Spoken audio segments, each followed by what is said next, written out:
कि इसराइल के prime minister United nation में 2 फ्लैग शो करते हैं। एक फ्लैग पे वो ग्रीन कलर का मैप में मतलब दिखाते हैं, जिसका मकसद ये है कि ये कंट्रीज हमारे लिए ब्लेसिंग है, जिसमें इंडिया को पॉइंट आउट, वाज़े तौर पे उन्होंने पॉइंट आउट किया कि इंडिया हमारे लिए या पूरी दुनिया के लिए ब्लेसिंग है। क्यों इंडिया इस खबर पे बहुत ज्यादा रिएक्ट कर रहे हैं, बहुत से यूट्यूबर्स मैं देख रही हूँ खुश हो रहे हैं, अच्छा हुआ हिजबुल्लाह का कमांडर मारा गया, हिजबुल्लाह का चीफ मारा गया। जो इसराइली हैं वो इंडियंस के बेस्ट फ्रेंड हैं, ठीक है। जब उनका दोस्त कुछ ऐसा करेगा तो ऑब्वियसली इंडियंस को खुशी होगी। और नेतन्याहू ने तो यूनाइटेड नेशन में उनको ब्लेसिंग बोला है। देखो तो इससे बड़ी बात क्या है, क्योंकि वो अपने दोस्त को दोस्त सपोर्ट करते हैं। जो मैप शो किया गया, नक्शा शो किया गया कि इंडिया को ब्लेसिंग कहा गया, क्या वजह है? अमेरिका हो, इसराइल हो। बात सुने, मैं बताता हूँ, अगर आपको परेशानी है ना तो अगर मैं आपके पास आके कुछ भी निकल सकता, आपकी दिलाजारी सिर्फ कर दूंगा ना भाई मैं आपके साथ हूँ, तो आपको अच्छा लगेगा।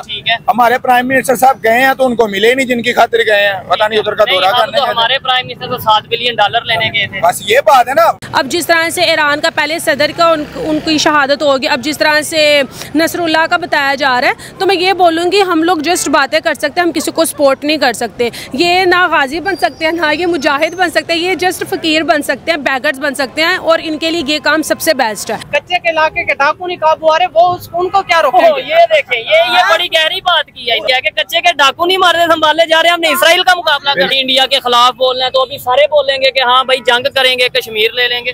क्या ले लेंगे उनसे? कश्मीर मेरी जानिए, उनसे एक अमरूद नहीं ले सकते, कश्मीर तो बड़ी दूर की बात। दोस्तों, नेतन्याहू ने तो फाड़ के रख दी सकती, वाकई गजब की बात है दोस्तों।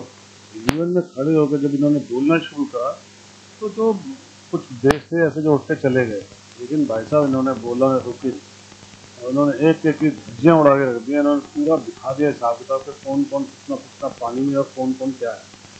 जो मज़ेदार बात थी दिखाने वाली, जो उन्होंने मैप दिखाया था, उसके अंदर सबसे बड़ी बात है जो भारत की तरफ से उन्होंने दिखाया, जो ग्रीन मैप था जिसमें भारत टॉप पे था, उसमें सऊदी अरब और यूएई इनके साथ है। देखो कमाल की बात ये है, अंदर से कितनी गेम चल रही है। दोस्तों दरअसल बात ये लड़ाई अब शिया सुन्नी की बन चुकी है। अब सऊदी अरब और यूएई हो गया, कतर हो गया, अब ये चाहते हैं कि किसी तरीके जितने भी शिया हैं वो ख़त्म हो जाए, इजराइल उनको मार दे। इसलिए आप देख लीजिए पूरी दुनिया में कहीं से आवाज़ नहीं आ रही। पाकिस्तान के अंदर फिलिस्तीन का झंडा लेके नहीं निकल सकते, क्योंकि सऊदी अरब का स्ट्रिक्ट उनके ऊपर ऑर्डर है कि अगर निकला तो तुम्हारे सब रेट बंद। इसलिए पाकिस्तान चुप बैठा हुआ, कोई कुछ नहीं बोलता। ये है कमाल, लेकिन भारत खुल के बोलता है हर चीज़ के खिलाफ, साफ सब के खिलाफ। आप भी कमेंट्स कीजिएगा, वीडियो को लाइक और चैनल को सब्सक्राइब कीजिए। हमारे एटॉमिक पावर की, एटॉमिक प्रोग्राम की कितनी वर्थ रह गई है, मैं आपको खबर बताता हूँ। इसराइल के जो प्राइम मिनिस्टर है उसने यूनाइटेड नेशन में एक मैप शो किया, जिसमें उसने बताया कि भाई जो कंट्रीज हमारे लिए समझ लें ब्लेसिंग्स हैं, खुशकिस्मती हैं, उसमें उन्होंने इंडिया का, उसने जो सा इंडिया का मैप शो किया और बताया कि ये हमारे लिए ब्लेसिंग है। इवन सऊदी अरेबिया का मैप भी उसमें शामिल है, वो जो एरिया वो भी शामिल है, ये ब्लेसिंग है।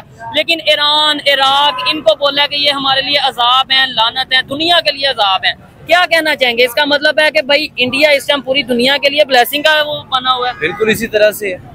इंडिया बिल्कुल पूरी दुनिया के लिए जो ब्लेसिंग हुआ है, क्योंकि वो लोग किसी के साथ भी खड़े होने के लिए तैयार है, वो सबके साथ सिर्फ अपने बिजनेस के मफाद की हद तक वो काम करते हैं। पाकिस्तान की तो बिल्कुल वैल्यू ही नहीं है, पाकिस्तान को तो कहीं पर कुछ माना ही नहीं जाता है। मैं यही सोचूंगा कि देखें हमारा प्राइम मिनिस्टर गया, वो देखें मोदी जो है वो फलस्तीन के वो वजीर आजम को मिला है, ठीक है। हमारा ये शहबाज शरीफ साहब गए हैं, ये उनको नहीं मिले, ठीक है। इनका काम बनता था कि हमारे मुस्लिम ममालिक उनको हम हौसला दें, चले कर हम कुछ भी नहीं सकते, वो हमें भी पता है हम कुछ नहीं कर सकते, ठीक है। क्योंकि देखिए उनके सामने 2 नक्शे पेश किए गए, ठीक है। दोनों नक्शों में हमारा कहीं नाम था, ना ब्लैक में ना ग्रीन में, यानी ना दोस्ती में ना दुश्मनी में, हमें कहीं नहीं। उन्होंने कहा ये आपस में लड़ रहे हैं यार, इनको छोड़ो, ये अलग है, हालांकि इग्नोर करने वाली बात नहीं, दुनिया की एटॉमिक पावर है, हम भी क्या वैल्यू होगी भाई, जंग लग गया होगा किसको?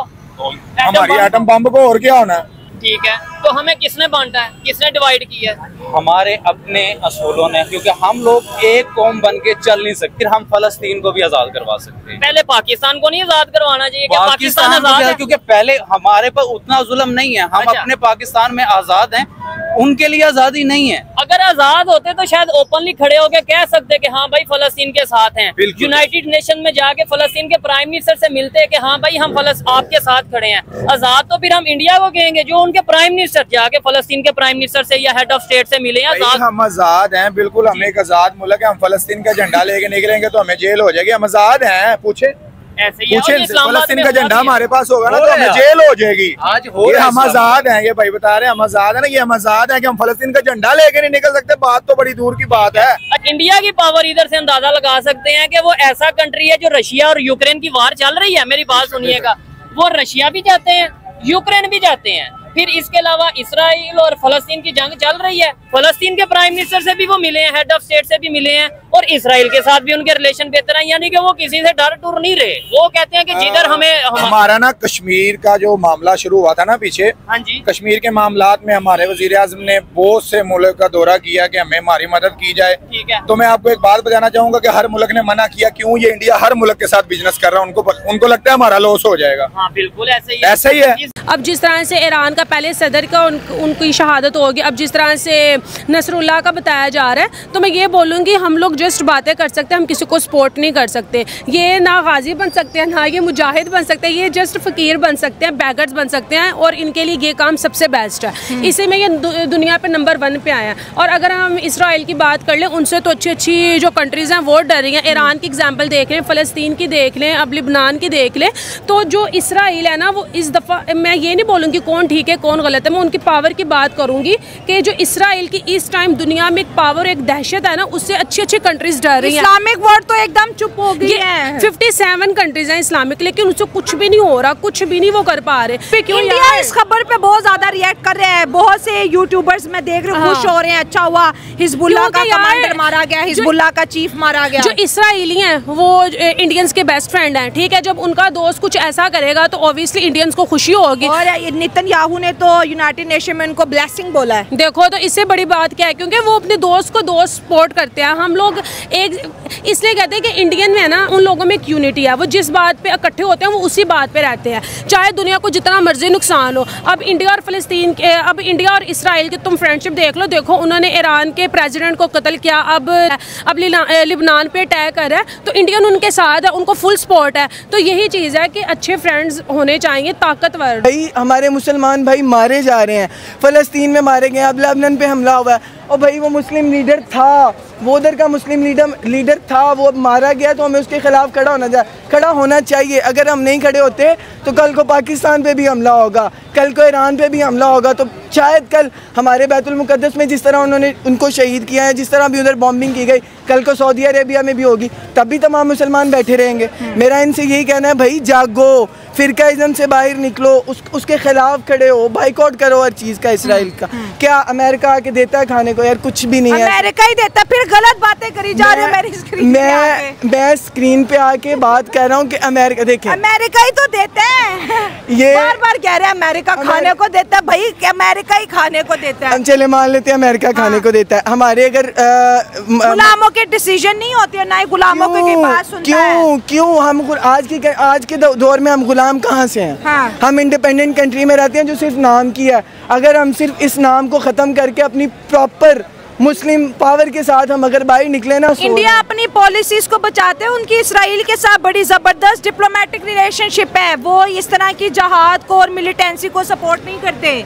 इंडिया को चलो हमें साइड पे रख दिया। हाँ। इंडिया को मैं कर देता हूँ साइड पे, चलो वो तो एक साइड पे हो ही नहीं सकता। मैं आपको एक बात, तो बैकबोन है सबकी। देखें इंडिया बैकबोन है, फिलवकत वो मुस्लिम कंट्री के नाम से तो नहीं जाना जाता, सेकुलर कंट्रीज के नाम से जाना जाता है।